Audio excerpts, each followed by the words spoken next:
Allez les amis, bonjour, je suis content de vous retrouver aujourd'hui pour cette 17e vidéo du montage de la magnifique Ferrari SF70H, la Formule 1.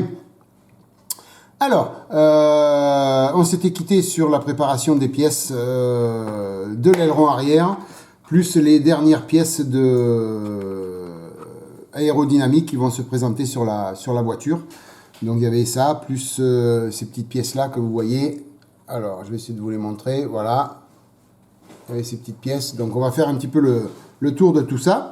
Et puis dans un premier temps, donc ces pièces là viennent d'être vernies, donc je ferai le tour des pièces une fois vernies. Enfin, elles sont vernies, mais je ferai le tour parce que là je vais vous mettre avec un petit peu de son en accéléré, et puis vous allez voir donc la préparation des pièces pour le vernis, le passage du vernis, et puis je vous reprends de suite après. Il n'y en a pas pour longtemps, c'est assez court. Je vous laisse en musique et puis à tout de suite pour que je vous explique un petit peu tout ce que vous avez vu. Allez, à tout de suite.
Voilà les amis, bah écoutez, j'espère que ça n'a pas été trop long ce petit passage en musique, donc qui vous a montré la préparation des pièces pour le passage du vernis, Alors, avant de faire l'inventaire des pièces, je voulais vous parler donc de ce vernis que j'ai utilisé, le Ultra Gloss de Varnish de chez AK Interactive. Donc si ce n'est que bon, c'est un excellent vernis, il n'y a pas de souci là-dessus, il se passe très facilement. Il suffit de mettre une dose de durcisseur pour 3 doses de vernis. Vous avez donc ici les petites bouteilles. Donc là, c'est le vernis, la bouteille 1. La bouteille 2, c'est le thinner, on en parlera tout de suite après. Et la bouteille 3, qui est toute délavée, je vous expliquerai pourquoi. C'est le durcisseur. Donc là, on met une dose de durcisseur, 3 doses de vernis. Et moi, je vous conseille de mettre 4 doses de thinner. Voilà, donc c'est le diluant. Hein. Voilà, donc moi, ce que je fais, 3 doses, une dose et 4 doses. Je fais du 50-50 au niveau du diluant et ça passe très bien. Voilà. La seule chose que je vous conseille, c'est de faire bien attention au niveau du durcisseur. Nettoyer super bien, oui, super bien le bouchon, l'intérieur du bouchon, l'extérieur du goulot, parce que ça colle un maximum. Et pour défaire le bouchon quand vous en avez besoin, c'est la croix à la manière. Moi, j'ai été obligé, vous voyez, comme il est, il n'y a plus d'étiquette, tout simplement parce que je suis obligé de le passer à l'eau chaude pour décoller le durcisseur. Ça sèche et ça durcit énormément. Donc voilà, je le passe à l'eau chaude. Je viens avec un petit tournevis ici décoller un petit peu le bouchon pour pouvoir le dévisser. Voilà, c'est hyper dur. Donc je vous conseille de bien nettoyer. Et même en nettoyant bien comme il faut, j'ai quand même du souci pour le défaire. Voilà. Donc rassurez-vous, ça se fait, mais faites bien attention à ce que vous n'ayez pas de soucis à ce niveau-là. Donc plus on va nettoyer avant la fermeture, et mieux ce sera. Voilà pour le vernis. On ne va pas faire plus que ça pour le vernis. Vous avez vu donc la préparation des pièces. On va les défaire ensemble et on va voir ce que ça donne au niveau du vernis. Voilà. Donc là, je récupère ma gomme mie-de-pain, puisque vous savez que je travaille vachement avec la gomme mie-de-pain. Voilà, donc là, vous pouvez prendre de la pâte à fixe aussi, hein, c'est pareil. Hein, il n'y a pas de souci là-dessus. Moi, j'ai ma mie-de-pain. J'ai ma chute de mie-de-pain ici. Voilà, toc. Voilà, donc là, cette partie-là, donc ici. Voilà, il y avait du vernis à mettre que sur cette partie-là, ici, là, hein, que sur l'intérieur. Puisque c'est la partie qui va rester en blanc brillant, tout le reste va être en noir satiné. Voilà, donc c'était cette partie-là qu'il fallait vernir. Donc ben, vous avez vu, hein, j'ai mis plusieurs petites couches fines, histoire de bien vernir tout ça. L'aileron arrière, donc là c'est pareil, le vernis est terminé. Alors toutes les pièces que je vais vous dire qui sont terminées, c'est les pièces où il y a juste le noir satiné à passer dessus. Hein, voilà. Après le reste, il y en a une seule qui va recevoir une autre couche de vernis. Je vous en parlerai, je la ferai en dernier, comme ça il n'y aura pas de souci. Si vous avez suivi les dernières vidéos, vous allez savoir de laquelle il s'agit. Voilà, donc là il n'y avait que le dessus à vernir en rouge. Enfin, passer en rouge et vernir par-dessus. Le reste en dessous, c'est noir satiné. Voilà, on avait... Donc là, c'est la même que tout à l'heure, sauf que c'est la droite ou la gauche. C'est l'opposé. Alors, on va faire attention, parce que l'autre jour, en manipulant, j'ai cassé une des deux petites pièces.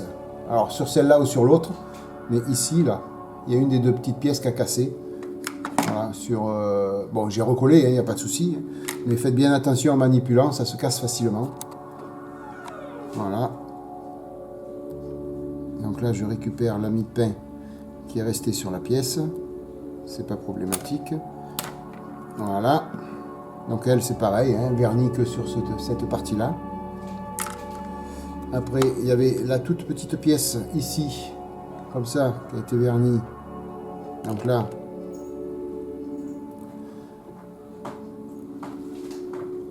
voilà.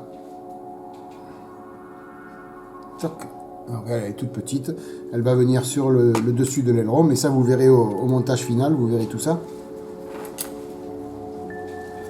Voilà, après il y avait deux pièces comme ça. Alors, je vous montre la première, ce que ça donne. Donc elle, il fallait la vernir que sur la partie extérieure, puisqu'après, à l'envers, ça sera noir satiné aussi. Voilà, donc c'est pour ça que là, je n'ai même pas passé de blanc, hein, c'est directement l'après. Hein. Voilà, et donc là c'est vernis, et là ça sera noir satiné. En même temps, le vernis protège les décalques, donc ce qui fait, c'est que pour passer le noir satiné, je vais pouvoir venir mettre ma mie de pain sur les décalques qui sont protégés par le vernis, donc je ne risque pas de les abîmer. Et ni de les arracher en retirant la mie de pain, quoi. Voilà.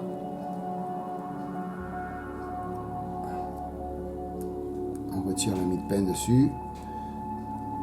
Alors, on va le mettre là. Et par contre, là, il me reste un petit peu de mie de pain sur les... Voilà, de temps en temps, il reste un petit peu de mie de pain sur les pièces ou sur les morceaux de bois que vous utilisez. Bon, c'est pas grave, vous les récupérez après, hein. Et la dernière, donc c'est celle-ci. Je ne sais pas si vous vous rappelez, dans la dernière vidéo, j'en avais parlé. Celle-ci, elle est à vernir des deux côtés, mais pas évident pour vernir les deux côtés en même temps.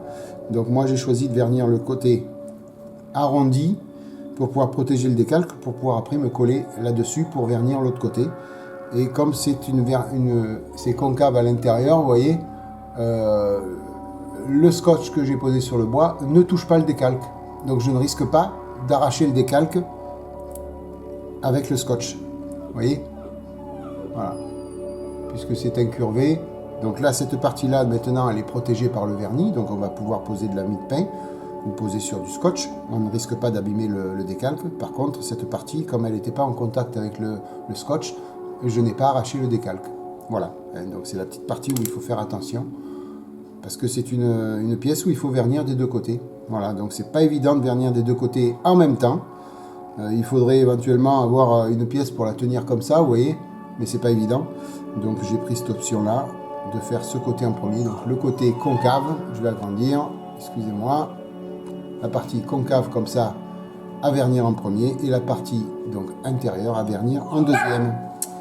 Voilà les amis, vous avez un petit chien qui fait des caprices derrière, c'est normal. Il y a un nouveau venu dans la famille, un tout petit chien, un tout bébé, et il fait des siennes. Voilà, donc il vient un petit peu perturber mes mots, mais c'est pas grave les amis. Voilà, donc après, il y a ces deux petites pièces. Donc là, en définitive, qu'est-ce qui va se passer? Je vais passer donc le noir satiné sur toutes les pièces qui vont recevoir du noir satiné. Je vais venir peindre, parce qu'il y a du rouge sur ces parties-là, je crois. Je vais voir, je vais vérifier. Mais normalement, il y a du rouge sur ces parties-là. Voyons voir. C'est ici. Ouais, c'est celle-ci. Elles sont là. TS29, donc du X18 et du TS49. Donc en effet, il y a du rouge à passer. Donc du rouge à passer sur cette partie-là. Ici. Là, sur la partie. Voilà, la partie extérieure. Ça, c'est à peindre en rouge et à vernir. D'accord? Donc ce que je vais faire, c'est que je vais peindre toutes les pièces en noir satiné. Je vais peindre cette partie-là en rouge. Je vais venir vernir cette partie-là en rouge. Vernir la deuxième partie de celle-là. Et après, j'aurai juste à faire du noir satiné là, mais ça sera très vite. De l'autre côté des deux pièces. Et puis, on pourra faire l'assemblage complet déjà de l'aileron arrière. Hein, puisque j'aurai fini de mettre en peinture et de vernir l'aileron arrière. Et puis il n'y aura que l'étape 27 à faire, donc qui est ici. Je vous fais un petit ralenti, un petit zoom. Voilà, l'étape 27 ici. Donc il y a ces deux pièces là ici à poser. Toutes les autres elles ont déjà été posées. Donc dès l'instant où je les aurai finies, on va venir poser l'aileron arrière. Toc.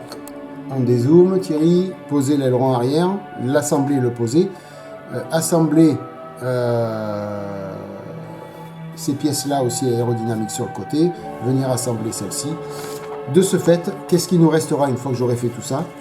De faire les roues, ici, voilà, de faire les roues, monter les pneus, peindre les roues, mettre les écrous, une petite pièce ici à poser sur la carrosserie.